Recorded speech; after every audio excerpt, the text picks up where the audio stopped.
Hello everyone, this is Stephen Kara from Laser Go, our overlanding channel. We wanted to do a really quick walk around of the Jeep Gladiator build that we started about 6 months ago. It's a really special build for us that we were targeting a vehicle for a large Alaska trip that was going to be off-grid virtually all the time. And we want to, at this point, it's been seen at Overland Expo and a couple little clips that we've put out on it, but nothing on it since it's really been completed and tested. And so we thought we would do something now very quickly to walk around and let you see the vehicle completed. And we're getting ready to leave on our Alaska venture in about 2 weeks, and we'll be off-grid for possibly the next 6 months, going across the United States and then up into Alaska with the truck and an overlanding trailer that we pull behind us part of the time. And there'll be another review of that, the trailer, coming shortly. So here's the truck and what we sort of ended up with after 6 months of work. All right, everyone, here's the 2023 Jeep Gladiator Eco Diesel. And on this build, like I said, we did go to extremes on the power systems because we're going to be off-grid for so long.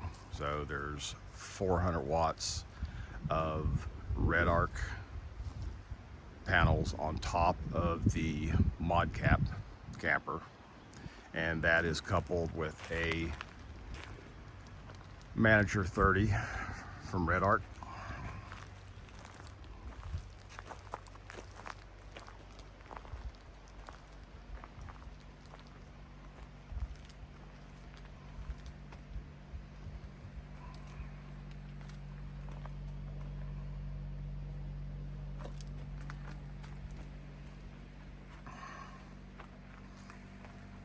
We did a full seat delete from Goose Gear on the passenger seats of the Gladiator, and we're running a 55 Dometic as a full-on refrigerator. We're running a full-size Angle beside of that as a freezer, and then there's also a 25 Dometic back in the mod cap camper.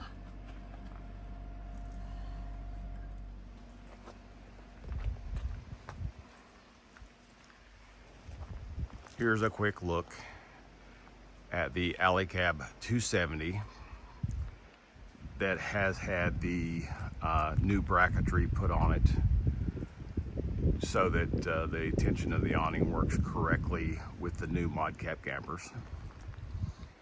We set this side of the truck up on the gull wing so that all of the day-to-day use items are out and easily accessible, so we really don't have to dig into any of our cabinetry for pots, pans, dishes, whatever we need. So it's quick access to be able to set up quickly, tear down quickly, and move on.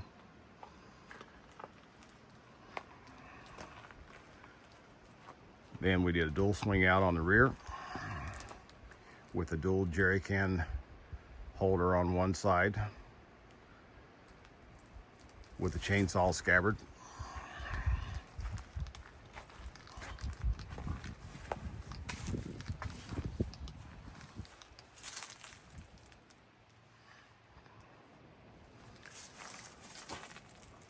On the interior of the truck, we did do a full Goose Gear build out on the inside. Normally in the cabinet here on your left is where they put all of your batteries and electronics. We moved all of that forward up underneath the water tank in the bulkhead compartment to reallocate space, so that became a pantry. On the inside you will see the Dometic 25, which we run as a refrigerator, which if you just lift that panel, it can be accessed through the gull wing door, or if you're on the inside of the camper. And then to the right of the refrigerator, there is a Torlino separating toilet that lives underneath that panel there, that we can move at night if we're inside to be able to use the bathroom inside. And that's an absolute fantastic system. Then against the molly panel forward, you have two of the Dometic water cans that we use both on the interior of the truck and the overlanding trailer. We can easily move them around. And then naturally the alley cab water tank with a water pump, and then gravity feed on this side, shore power hookup, which is nice to have, but the reality is we really and truly don't need it with the electrical system. We did use a Renogy 400 amp hour lithium ion battery that's BMS protected and heated.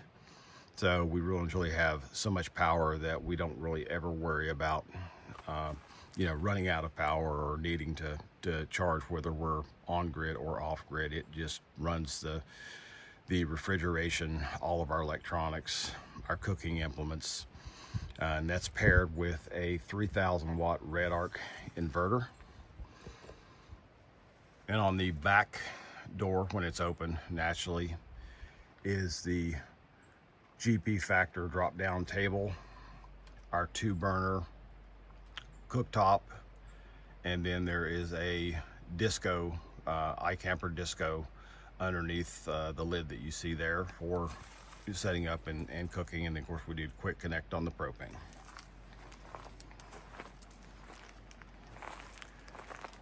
On this side, the other swing out, we did both of our axe mounts in behind the tire.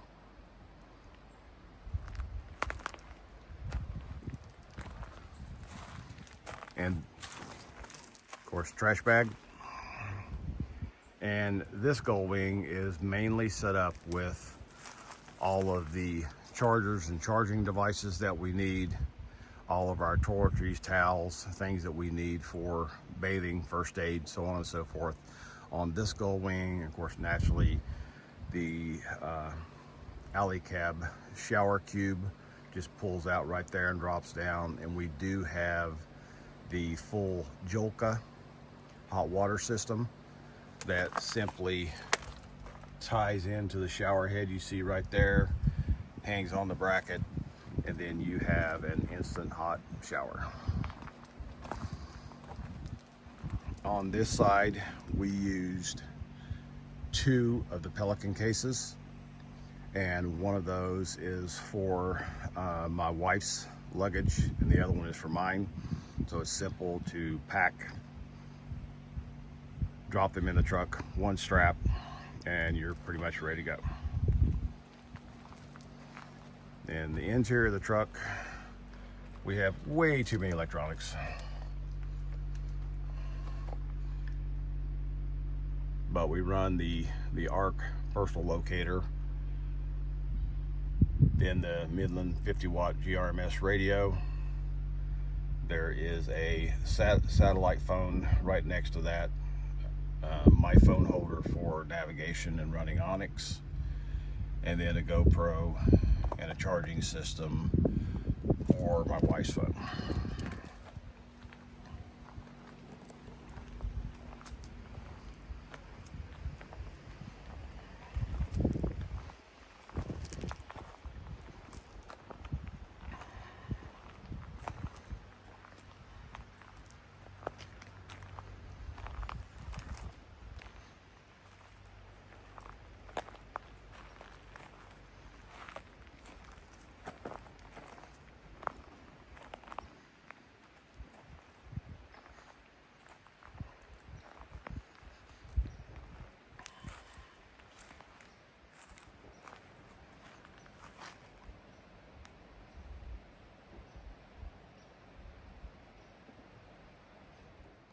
We do run the Guzzle H2O stream system, which has worked out absolutely fantastic for us about being able to sort of have an endless water supply regardless of where we go. We can pump out of lakes and streams and be assured that we have your really good clean potable water, so you really don't have to pay as much attention to how much water you're actually carrying on board. You can just make it whenever you need it, and this system is absolutely fabulous. We waited until this point to do the full walk around on the truck because we wanted to really make sure that all the systems that were put together between myself and Asheville Vehicle Outfitters really was tested well, so we know that the concept that I came up with the help of Eric and his team at AVO to try to build a truck that really could go off-grid and not be limited by our power production or water production, about extending our time off-grid. And now I've really got the truck out, had a lot of time in the truck off-grid, and everything on the truck has absolutely functioned flawlessly, which is, as you well know, probably a true miracle in an overland build, that every concept you have really goes together and works. So I would highly recommend anyone, if you're interested in this type of a build or any other build, please feel free to reach out to Kara and I via our website. We have a detailed list of all of the build on the truck is on the website, and as well as Asheville Vehicle Outfitters. Eric there was fabulous to work with, so we really appreciate him and his team. They're a fantastic family that you can really count on to do a quality build that will really take your input and your dream and try to make it all come together the best way possible. Thank you very much for sharing this time. We will be posting other videos throughout our Alaskan adventure, so if you'd like to follow along, please feel free to. The stuff that we post, we didn't build this website for profit. We really care nothing about that. We mainly did it so that we could put out information about our travels and try to help people not make mistakes that we have made in our past through other builds. So hope everything goes well for everyone, and I will see you again for a quick review of the overlanding trailer, basically what it is and why we chose it. I can't do an honest review on it yet as far as if everything works the way that it's supposed to work, but I will be putting that up as soon as I've had time to get enough off-grid exposure in it to make sure all the systems work correctly. Hope everyone has a great day, and happy travels. This is Steve and Kara. Laser go.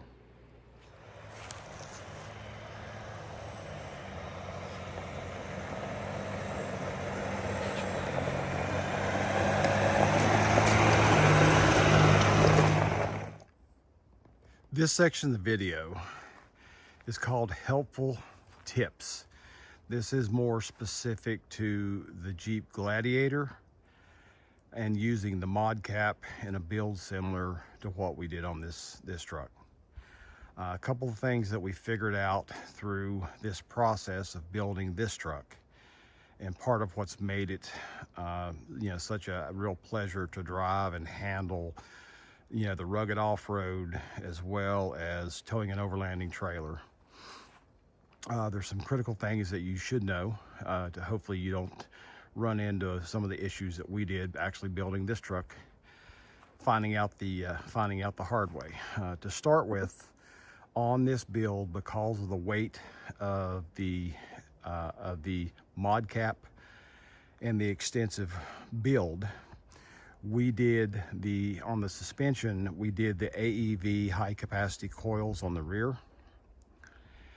And then we also did an airbag inside of the high capacity coils not to carry any of the load, but basically to use it like a bump stop if you have to, sort of bounce or hop the truck to get up over top of anything.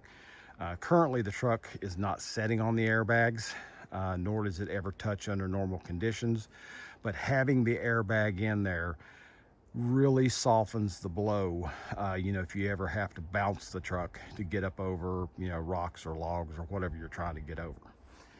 And also on a build like this, we added the Hellwig heavy duty sway bar system with the frame reinforcements. And having the Hellwig heavy duty sway bar, adjustable sway bar, with the frame brackets on it, really makes a huge difference in the way the truck handles.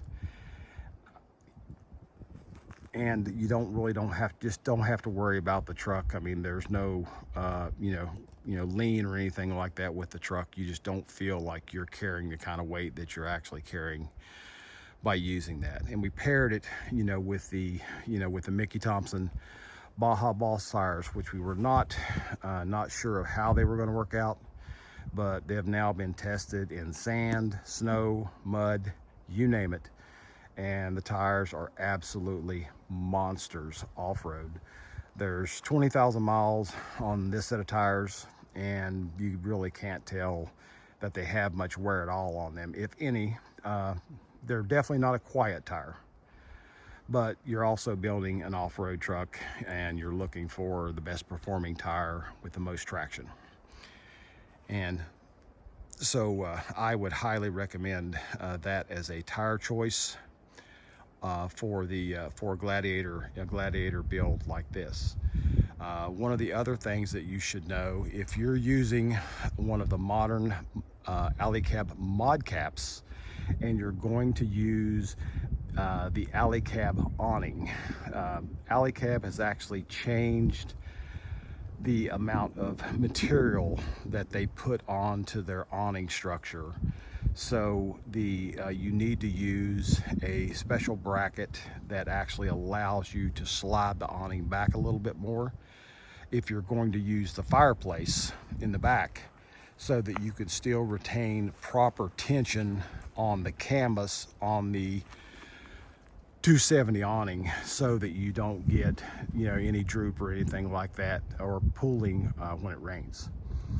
And the other thing, if with the amount of solar, having 400 watts of rigid panels on top of the alley cab, as well as 4 of the max tracks, you're really putting a tremendous amount of weight on the top. So under no circumstances try that without doing the upgraded shocks for the alley cab tent, because it just makes it next to impossible to lift and shut without those high capacity shocks being on there. With the shocks on there, essentially anyone could open it or close it, but you definitely want to make sure that you upgrade the shocks on the mod cap top, so that it's not hard to open or close.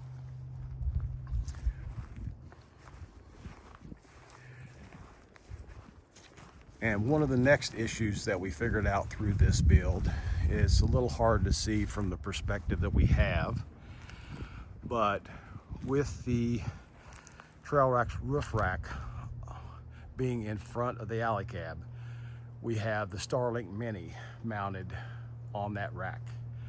A lot of people are mounting that Starlink Mini with a flat mount. The flat mount does work and works under most conditions, but what we did is we have a dual mount system, because in certain circumstances it still helps, when you're in really extreme cover and you need to try to get the best reception with the Starlink. You can, it only takes a second to pop it out of one mount, put it onto an articulating arm to where you can actually articulate the satellite in a northerly direction to get the best reception that you can possibly get. The other thing, by using the rack on top of the cab, if you're, and this is really Jeep specific, if you have XM radio, Jeep put your XM radio antenna inside of the sound bar that's actually above and behind the driver's seat. And when you put a mod cap or an alley cab camper on your Jeep, you will cover up your XM antenna. Now, they do sell a conversion kit that extends the wiring for your pre-existing XM antenna, and they give you a new mounting bracket where you can move the actual antenna from the sound bar over, and it remounts just above your sun visor. If you're using a rack system over top of the driver's compartment, do not use that bracket system, because you're still covering up your antenna with a whole bunch of metal in a rack and a Starlink setting over top of that, so you will still get spotty reception. I would highly recommend, if you have reception issues, of doing what we did. Is I just purchased a aftermarket satellite antenna, the one there that's dome shaped, that is designed to they use them on tractor and trailers and big trucks. It's a mirror mount, along with my GRMS antenna, and we went directly through this plastic piece that covers up the windshield wipers. There's excellent clearance to drop right into that channel. You can go across the channel and through the firewall. It makes a very, very simple connection. It's really clean, gets everything out front. XM works great from there. The GRMS works great from there. So that solves one of those issues. The other thing that I would highly recommend if you're going to do any towing is we actually installed the Red Arc Pro brake controller.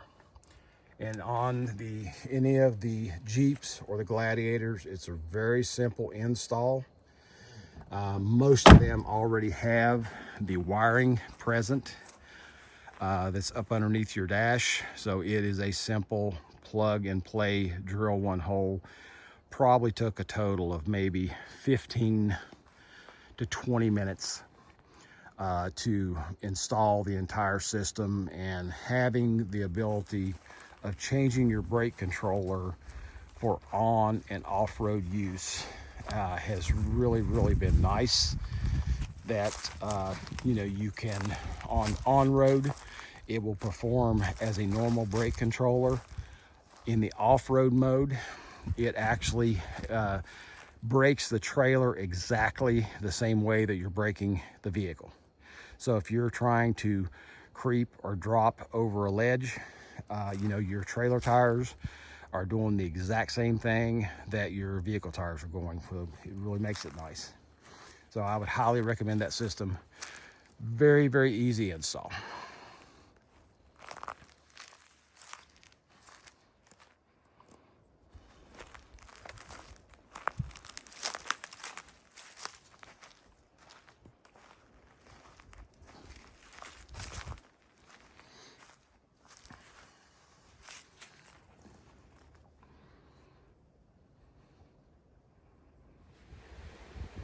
I wanted to take a moment to say a special thanks to Asheville Vehicle Outfitters, Eric and his team, for working with Kara and I on this build, really listening to what we were trying to create and helping us put this together, and allowing us to have a major part of input about how our truck was going to turn out and really make it fit what we were trying to do.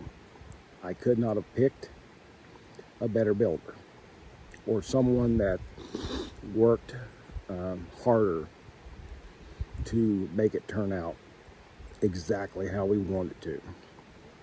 And so thank you very much. And I would highly, highly recommend anyone that is interested in having a true professional build a vehicle for them to this level of giving them the opportunity at your business. They are incredible people, dead honest, and really, really work hard to make things happen as close to on time as humanly possible. What's in their control, they actually do what they say. So I cannot, tell you what a pleasure it's been, and I'm very, very grateful for them helping this dream come true. Thank you. Okay, this is the woman with 2 bad knees, a knee brace, climbing a tree stand ladder.